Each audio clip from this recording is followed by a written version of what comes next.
Bapak Suhardi Antoni adalah mustahik penerima bantuan individu sebesar Rp7.500.000 pada tahun lalu.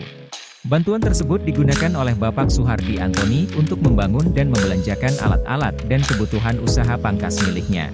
Sejak awal, Bapak Suhardi Antoni menggratiskan pangkas bagi anak-anak yatim atau piatu setiap harinya. Assalamualaikum warahmatullahi wabarakatuh. Nama saya Suhardi Antoni, tempat tinggal di Gunung Rubu, Kecamatan Kuala, Kabupaten Medan Raya. Usaha saya pangkas.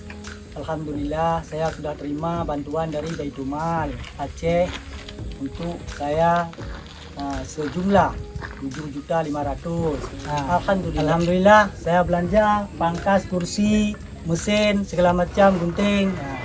Alhamdulillah ini boleh saya nambah satu, semasa saya sini saya gratis buat anak yatim selalu. Terima kasih kepada semuanya Muzaki sudah menyetorkan zakat kepada Baitul-Mal Aceh.